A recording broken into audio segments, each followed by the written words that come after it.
Hallelujah, praise the Lord.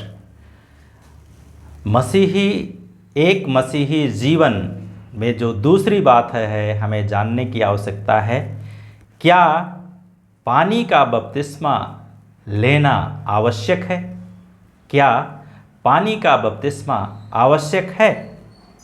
तो Bible कहती है हाँ, ऐसा ही है, पानी का बपतिस्मा होना जरूरी है। पानी का बपतिस्मा किसी मनुष्य या कलीसिया का आविष्कार नहीं है, या किसी कलीसिया ने उसको स्थापित नहीं किया है, लेकिन इसको परमेश्वर पिता ने स्थापित किया है। कौन स्थापित किया है? परमेश्वर पिता ने। पहली बात, जब हम यूहन्ना का सुसमाचार उसका 1 अध्याय उसका 33 पद पढ़ते हैं तो उसमें यूहन्ना गवाही देते हैं, लिखे हैं यहाँ पर कि और मैं तो उसको नहीं पहचानता था, परंतु जिसने मुझे जल से बपतिस्मा देने के लिए आज्ञा दिया था, भेजा था, लिखा है उसी ने मुझसे कहा था। क्या कहा था? जिस पर तू आत्मा को उतरते और ठहरते देखे, पवित्र आत्मा से बपतिस्मा देने वाला वही है।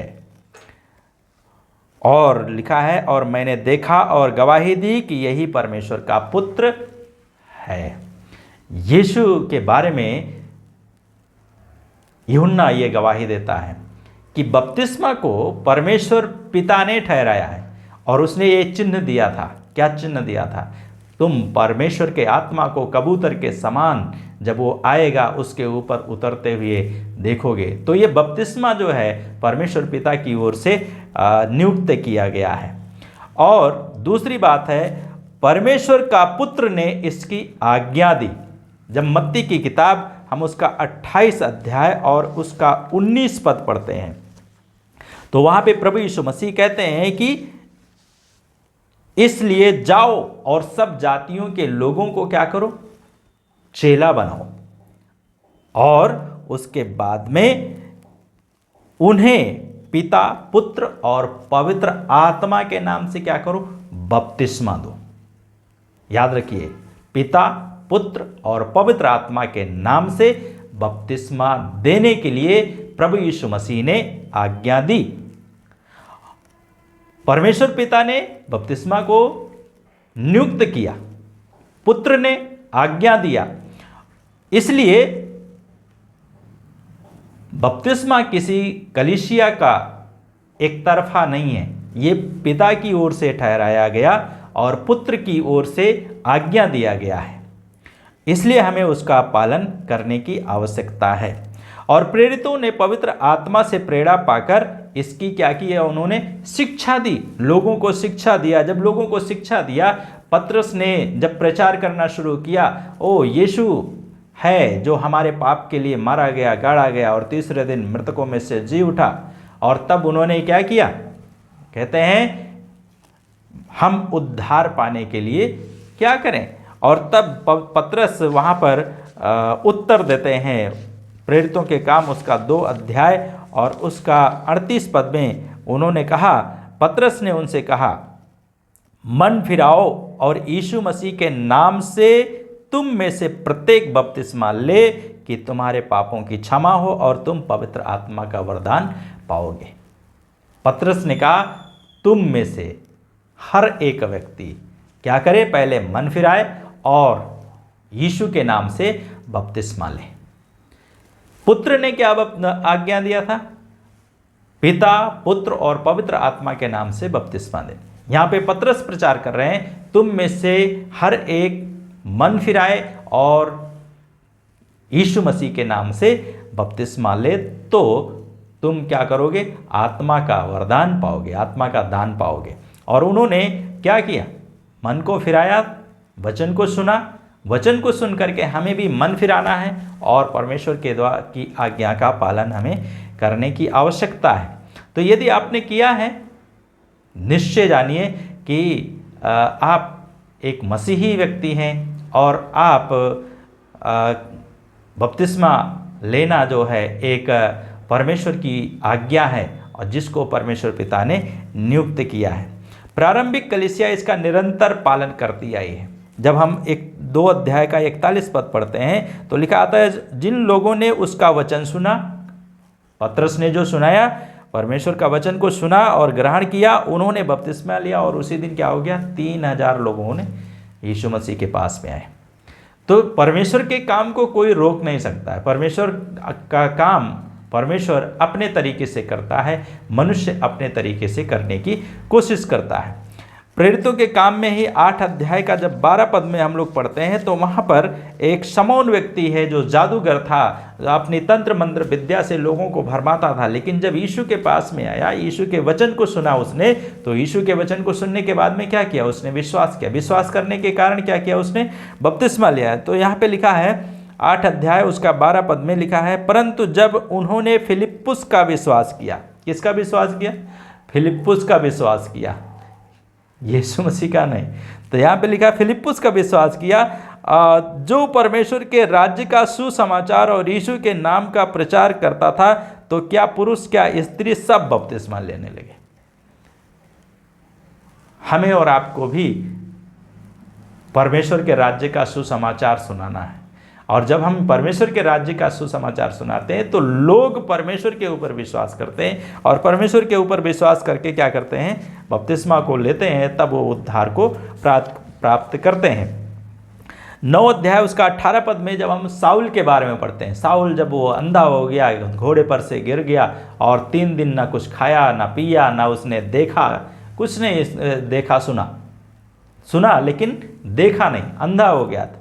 उसने भी जब विश्वास किया यीशु के ऊपर, तो यीशु मसीह के ऊपर विश्वास करने के बाद में क्या किया, 18 पद में लिखा है 9 अध्याय का, तब तत्काल साउल की आंखों से छिलके से गिरे और वह पुनः देखने लगा, फिर उठकर उसने बपतिस्मा लिया। छिलके से गिरे अर्थात हमारा जो पुराना जीवन है, पुराना जो मनुष्यत्व है, उसको उतार देना है, और उसको उतार करके हमें परमेश्वर की दृष्टि को अपने जीवन में लेना है, अपनी आंखों में परमेश्वर का दृष्टि से देखने की आवश्यकता है। जब हम परमेश्वर की दृष्टि से देखेंगे, हमारा और आपका जीवन क्या होगा, परिवर्तित हो जाएगा। और इसलिए हमें बपतिस्मा लेने की आवश्यकता है।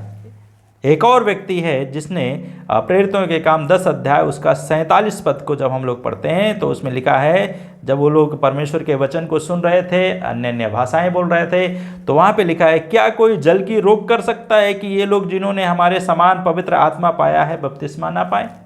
और तब उसके बाद में 48 पद में लिखा है, और उसने आज्ञा दी कि उनको यीशु मसीह के नाम से बपतिस्मा दिया जाए। तब उन्होंने उससे कुछ दिन और ठहरने के लिए विनती की। अर्थात जब उन्होंने विश्वास किया, बपतिस्मा कब लेना चाहिए, बाइबल में लिखा जब हम विश्वास करते हैं। आज कई बार क्या होता है, हम उसको समय टालते रहते, कोई 2 साल, कोई 5 साल, कोई 10 साल भी हो जाता है, लोग बपतिस्मा नहीं लेते हैं। लेकिन यहाँ पे बाइबल का जो नियम है, जब हम विश्वास करते हैं हमें उसी समय बपतिस्मा लेने की आवश्यकता है। आपका क्या हाल है हमें नहीं मालूम, क्या आप भी इसी प्रकार से हैं? यहाँ पे इन लोगों ने विश्वास किया और तुरंत उन्होंने क्या किया, बपतिस्मा लिया। और इसलिए हमें और आपको भी परमेश्वर की आज्ञा का पालन करना चाहिए। एक ही व्यक्ति जिसके लिए बपतिस्मा आवश्यक नहीं था, वो था प्रभु यीशु मसीह। और यूहन्ना ने स्वयं उसे रोकने की कोशिश की, लेकिन प्रभु यीशु मसीह ने कहा, नहीं, अभी को अब तो ऐसा ही होने दे, क्योंकि मुझे क्या करना है, इसी रीति से सब धार्मिकता को पूरा करने की आवश्यकता है, जरूरत है। मत्ती की किताब उसका 3 अध्याय उसका 15 पद में प्रभु यीशु मसीह इस प्रकार से कहते हैं, और जब वह जल में से निकला तो पिता ने गवाही दिया। क्या गवाही दिया? मैं तुझसे प्रसन्न हूँ। लूका उसका 3 का 22 में प्रभु यीशु मसीह ने जब बपतिस्मा लिया तो प्रभु यीशु मसीह के बारे में पिता परमेश्वर ने क्या किया? गवाही दिया। क्या गवाही दिया? मैं तुझसे प्रसन्न हूँ। जब हम और आप भी परमेश्वर की आज्ञा का पालन करते हैं, बपतिस्मा लेते हैं, तो परमेश्वर क्या करता है? हमारे और आपके बारे में गवाही देता है कि मैं इससे क्या हूँ?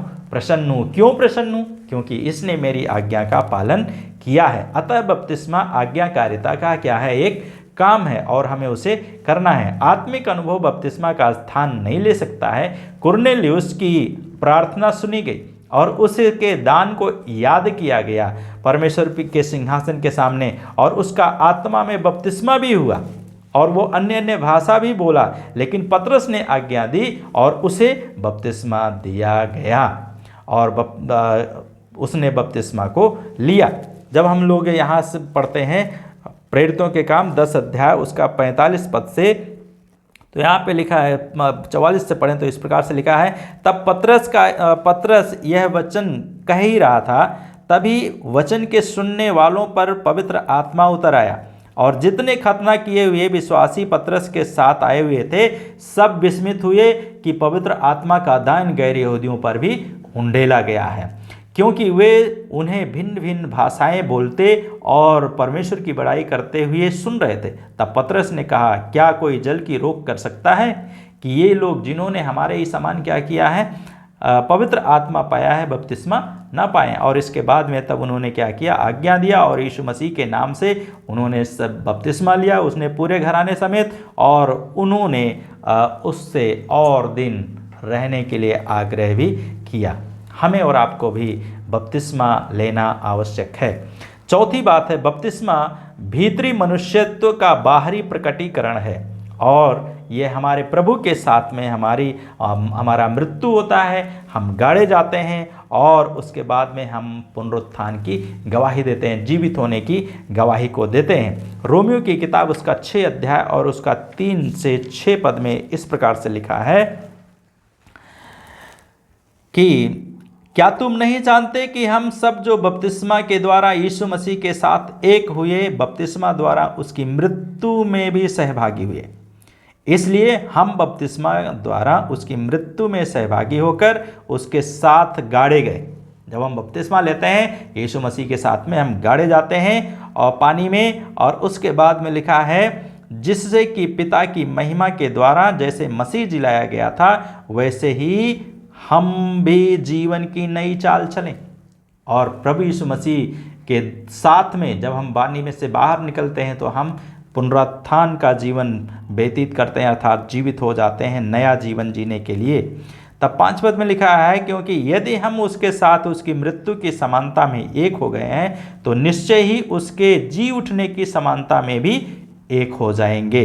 और तब लिखा 6 पद में लास्ट, यह जानते हुए कि हमारा पुराना मनुष्यत्व तो उसके साथ क्रूस पर चढ़ाया गया कि हमारा पाप का शरीर निष्क्रिय हो जाए कि हम आगे को पाप के दास ना रहें।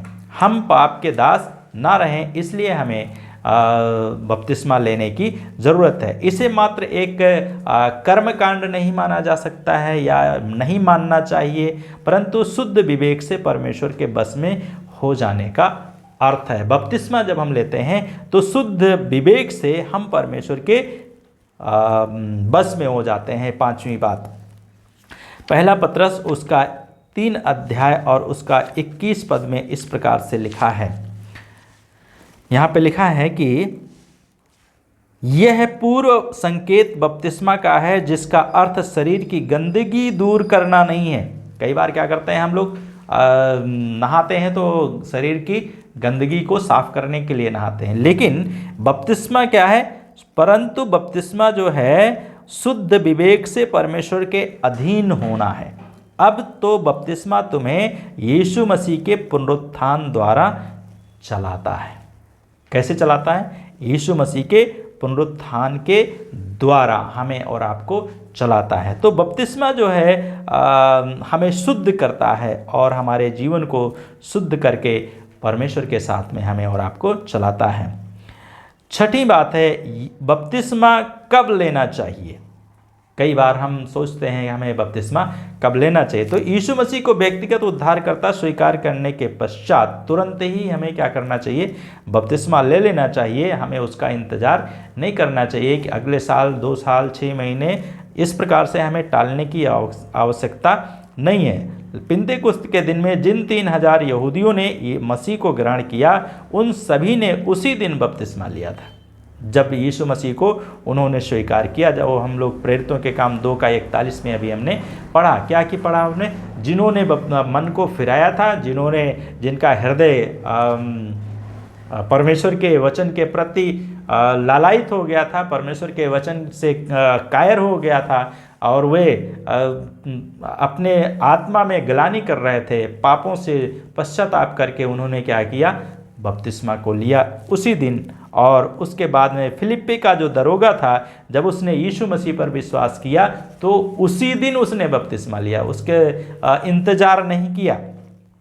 प्रेरितों के काम 16 अध्याय उसका 33 पद में, तो आज्ञाकारिता जो है में ढोल और अनाज्ञाकारिता के समान है।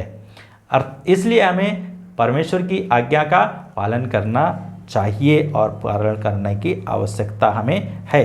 मन फिराने के पूर्व लिया गया बपतिस्मा पवित्र शास्त्र के अनुसार नहीं है। मृत्यु से पहले गाड़ा जाना कहाँ है? जब कोई व्यक्ति एक ही पिता से पश्चाताप करता है और एक ही प्रभु को ग्रहण करता है तो उसे भी क्या होना चाहिए? एक ही विश्वास की गवाही के लिए एक ही बपतिस्मा की आज्ञा माननी चाहिए।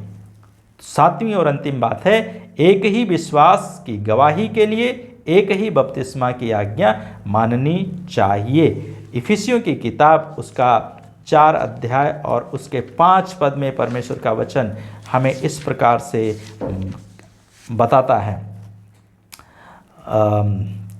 4 अध्याय 4 से 7 में पढ़ूंगा। यहाँ पे लिखा है, एक ही देह है और आत्मा भी एक है, ठीक उसी प्रकार अपनी बुलाहट की एक आशा में तुम भी बुलाए गए थे। एक ही प्रभु, एक ही विश्वास, एक ही बपतिस्मा और सबका एक ही परमेश्वर पिता है, जो सबके ऊपर और सबके मध्य और सब में है। इसलिए हम में से प्रत्येक जो मसीह के दान के परिमाण के अनुसार अनुग्रह दिया गया है।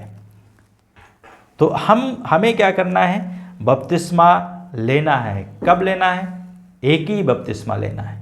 आज कई बार क्या करते हैं लोग, कई बपतिस्मा ले लेते हैं, वो गलत है। हम परमेश्वर को जानते हैं, तो इसलिए हमें परमेश्वर को जानने के बाद में क्या करना है? हमें परमेश्वर की आज्ञा का पालन करना है।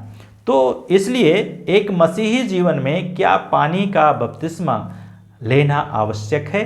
तो बाइबल कहती है हाँ, और इसको परमेश्वर ने नियुक्त किया, परमेश्वर का पुत्र ने आज्ञा दिया, इसलिए हमें उसकी आज्ञा का क्या करना है? पालन करना है। लोगों ने परमेश्वर की आज्ञा का पालन किया और उन्होंने अपने जीवन को संवार लिया। हमें भी अपने जीवन को संवारने के लिए परमेश्वर की आज्ञा का पालन करना है और परमेश्वर के साथ में चलना है। परमेश्वर आप सबको आशीष दे और बपतिस्मा लेने में आप सबकी सहायता करे, ताकि जब आपने विश्वास किया है बपतिस्मा लेकर उद्धार को प्राप्त करें। परमेश्वर आशीष दे।